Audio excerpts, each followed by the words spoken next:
La máxima «conócete a ti mismo» fue inscrita en el templo de Apolo en Delfos, pero fue Sócrates quien le dio el lugar central que merece en la vida filosófica. Para él, el conocimiento de uno mismo no era un ejercicio opcional ni una frase decorativa, sino el fundamento de toda sabiduría. Antes de enseñar, antes de actuar, antes de opinar, el ser humano debe mirar hacia adentro y examinar quién es, qué cree y por qué lo cree. Sin ese primer paso, todo juicio corre el riesgo de estar basado en la ignorancia. Cuando opinas sin conocerte, estás hablando desde lo prestado. Tus ideas son repeticiones de otros, tus emociones guían tus respuestas, y tu juicio se basa en reacciones automáticas. En cambio, cuando te conoces, hablas desde un lugar de mayor claridad. Sabes distinguir lo que sabes de lo que no. Puedes decir no lo sé con dignidad. Puedes escuchar sin sentirte amenazado. El autoconocimiento te vuelve más sabio y menos reactivo. Socráticamente, conocerse a uno mismo implica examinar con honestidad tus pensamientos, tus deseos, tus intenciones y tus límites. Es preguntarte, ¿por qué creo lo que creo? ¿Esto que siento tiene fundamento o es solo reacción? ¿Estoy defendiendo una idea o un orgullo herido? Sócrates no pretendía que todos supieran grandes verdades. Quería que cada quien empezara por reconocer su propia ignorancia. Porque quien no sabe que no sabe, vive engañado. Una mente sabia no se lanza a la opinión sin antes haberse examinado. No habla solo por tener voz, ni juzga solo porque puede. El juicio verdadero nace del conocimiento, y el primer conocimiento es el de uno mismo. Si no sabes por qué piensas como piensas, estás opinando a ciegas. Y como decía Sócrates, vivir sin examinarse no merece llamarse vida. Este principio también te invita a la humildad. Cuando entiendes tus sesgos, tus emociones y tus heridas, reconoces que tu punto de vista es limitado. Y al hacerlo, te abres al diálogo. El autoconocimiento no te encierra. Te prepara para relacionarte mejor. Te hace menos dogmático y más curioso. Menos rígido y más abierto. ¿Y cómo empezar a conocerte realmente? No basta con pensarlo. Hay que observarse. La vida diaria es el mejor campo de estudio. Observa cómo reaccionas ante la crítica. Fíjate en qué situaciones pierdes el control. Escucha tus pensamientos cuando estás solo. Pregúntate, con calma y regularidad, ¿qué me mueve? ¿Qué me duele? ¿Qué busco realmente en lo que hago? También ayuda a escribir. Llevar un diario de reflexiones personales. Registrar emociones, dudas, aciertos y errores. Este ejercicio de honestidad contigo mismo te ayudará a ver patrones que antes pasaban desapercibidos. Al mirar hacia adentro sin máscaras, te haces más libre. Y desde esa libertad interna, tus palabras y tus decisiones ganan coherencia. Sócrates no escribió libros, pero dejó una enseñanza viva. El conocimiento verdadero comienza en uno. No puedes aspirar a entender el mundo si no entiendes tu interior. No puedes enseñar a otros si no sabes guiarte a ti mismo. Por eso, antes de emitir juicio, antes de actuar con prisa, antes de defender una idea, párate un momento y examina. ¿Estoy opinando desde la verdad o desde la costumbre? ¿Desde el ego o desde la razón? Una de las mayores enseñanzas de Sócrates fue la capacidad de cuestionarlo todo, pero hacerlo desde la humildad y la razón. No se trataba de dudar por dudar, ni de convertirse en un cínico que rechaza cualquier verdad, sino de tener el coraje de pensar con claridad y el carácter de aceptar que uno puede estar equivocado. Para Sócrates, la sabiduría comienza cuando reconoces que no lo sabes todo, y que solo mediante el diálogo y el análisis lógico puedes acercarte a la verdad. En su método, conocido como la mayéutica, Sócrates no enseñaba a partir de afirmaciones, sino de preguntas. Interrogaba al otro no para humillarlo, sino para ayudarle a descubrir por sí mismo las inconsistencias de sus creencias. A través de este proceso, el interlocutor comenzaba a ver que muchas de sus ideas estaban basadas en suposiciones no examinadas, prejuicios heredados o emociones no racionalizadas. La intención no era destruir ideas, sino purificarlas.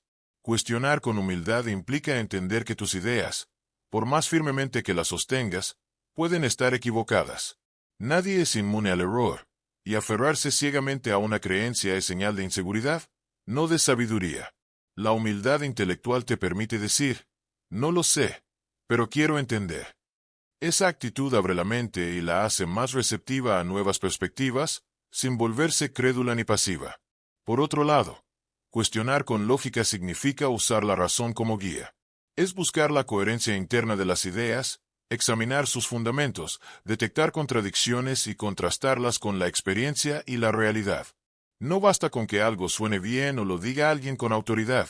Sócrates desafiaba tanto a políticos como a poetas y artesanos, porque no aceptaba ninguna afirmación sin análisis. Para él, el pensamiento debía estar sustentado en razones sólidas, no en apariencias ni en tradición. En la práctica, este principio te invita a desarrollar un pensamiento crítico firme pero no agresivo. Por ejemplo, cuando escuches una opinión, ya sea en redes sociales, en una conversación o incluso en tu propia mente, pregúntate, ¿de dónde viene esta idea? ¿Tiene sentido lógico? ¿Está basada en evidencia o solo en emociones? ¿La he asumido sin cuestionarla? También puedes practicar este cuestionamiento interno al revisar tus propias decisiones. ¿Por qué quiero esto realmente? ¿Qué estoy temiendo que me hace reaccionar así? ¿Estoy siguiendo una convicción auténtica o una presión externa? Este tipo de preguntas te ayudan a ordenar tu mente, fortalecer tu criterio y actuar desde un lugar más sólido. Sócrates no tenía respuestas fáciles. Su objetivo era enseñar a pensar. Y para pensar, primero hay que detenerse y preguntarse con sinceridad. No para enredarse en dudas interminables, sino para llegar a una comprensión más honesta y profunda. En tiempos donde abundan las opiniones rápidas, las noticias falsas y los discursos emocionales, el arte socrático de cuestionar con humildad y lógica es más necesario que nunca. Además, esta práctica fortalece tu libertad interior. Cuando te acostumbras a examinar tus creencias, ya no eres esclavo de lo que otros dicen o de lo que la sociedad impone. Tienes una mente más independiente, más segura de sí, pero también más abierta. Sócrates fue un ejemplo vivo de integridad y autonomía interior. No vivía para agradar, ni buscaba la validación de los demás. Su compromiso era con la verdad y con la coherencia personal, no con la popularidad ni con el juicio externo. Esta postura lo llevó incluso a enfrentarse al sistema de su época, y finalmente a aceptar la muerte antes que traicionar sus principios. Su vida nos enseña que vivir por la aprobación de otros es renunciar a uno mismo. Muchas personas modelan sus decisiones, sus opiniones y hasta sus valores con base en lo que los demás piensen de ellos. Buscan ser aceptados, aplaudidos, admirados o simplemente no rechazados. Pero esta necesidad constante de validación externa es una prisión invisible. Te obliga a actuar desde el miedo, no desde la libertad. Te lleva a decir lo que no crees, a ocultar lo que eres, y a gastar energía en aparentar en vez de construir. Socráticamente hablando, vivir por la aprobación de los demás es una forma de ignorancia. Significa que aún no te conoces lo suficiente, ni has afirmado tu identidad y tu criterio con claridad. Sócrates sostenía que lo importante no es lo que los muchos digan, sino lo que es justo y verdadero. No todos los juicios tienen el mismo peso. Una crítica basada en ignorancia no debería afectar a quien actúa con honestidad. Aprender a no depender del juicio ajeno implica desarrollar una brújula interna. Preguntarte, ¿esto que hago está alineado con lo que creo? ¿Estoy actuando con rectitud, aunque nadie lo vea? ¿Estoy dispuesto a mantenerme firme, incluso si no me entienden? Esta forma de vivir exige valentía, pero también da una gran paz, porque sabes que no estás actuando para complacer, sino para vivir en coherencia. Por supuesto, esto no significa volverse insensible o egoísta. Sócrates valoraba el diálogo, el respeto y el intercambio de ideas, pero no subordinaba su esencia al juicio de otros. Podía escuchar, corregirse si era necesario, pero jamás cambiaría su camino solo por evitar el rechazo. Vivir según tu conciencia es la forma más profunda de respeto, tanto hacia ti como hacia los demás. Una vida guiada por la aprobación externa se vuelve frágil. Hoy eres admirado, mañana criticado. Las expectativas ajenas cambian, y si dependes de ellas, tu estabilidad también. En cambio, si vives desde tus principios, desarrollas una fortaleza interior que no se tambalea con el viento.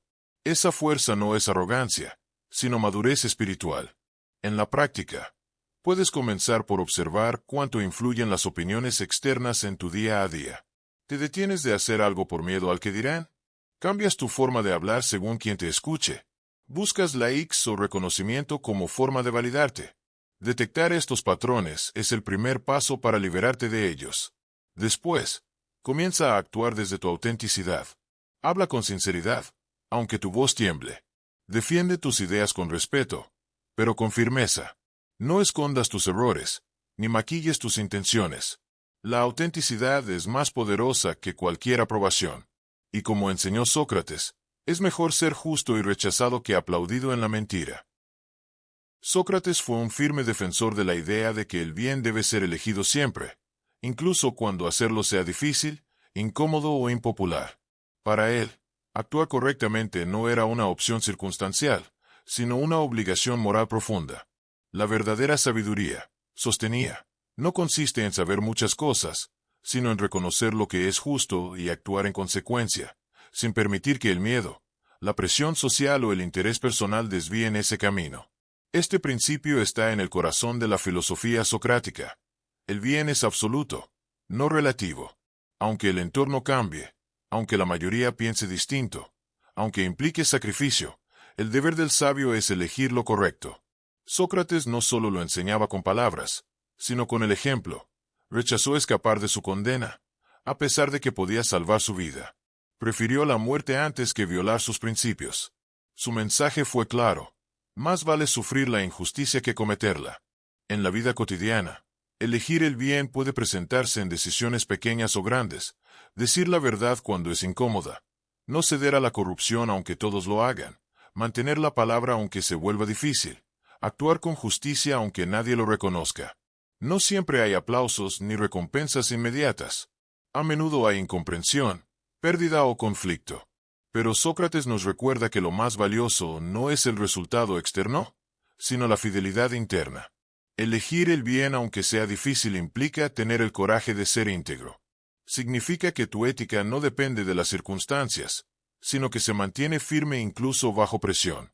Requiere autoconocimiento, voluntad y claridad moral. Muchas veces sabrás lo que debes hacer, pero sentirás la tentación de evitarlo. Ahí es donde entra la fortaleza del carácter. Porque no basta con saber lo que es justo. Hay que hacerlo. Una vida guiada por esta regla no será necesariamente más cómoda, pero sí más plena. Cuando eliges el bien, incluso en lo difícil, te mantienes en paz contigo mismo. No hay remordimientos ocultos, ni contradicciones internas. Puedes mirar tu reflejo con dignidad. La integridad se convierte en tu escudo. Aunque no seas perfecto, sabes que estás siendo fiel a lo que es correcto. La sociedad actual ofrece múltiples excusas para eludir el bien. Todos lo hacen. Es más práctico. Nadie se dará cuenta. Es solo una vez. Pero vivir con sabiduría y propósito exige otra mirada. Una que se base en lo que eres, no en lo que los demás esperan. Sócrates creía que el alma se fortalece cada vez que eliges el bien y se debilita cada vez que lo traicionas. Cada elección es una oportunidad de crecer o de fracturarte por dentro. En la práctica, puedes comenzar aplicando esta regla en tus decisiones cotidianas. Cuando enfrentes un dilema, pregúntate, ¿qué decisión me hará respetarme más? ¿Qué haría si nadie me observara? ¿Estoy actuando desde el miedo o desde la rectitud? La respuesta no siempre será fácil, pero si eliges el bien, habrás avanzado en el camino del verdadero propósito. En última instancia, elegir el bien aunque sea difícil es una forma de libertad. Porque cuando tus decisiones no dependen de lo que sea más cómodo o beneficioso, sino de lo que es justo, te conviertes en dueño de ti mismo.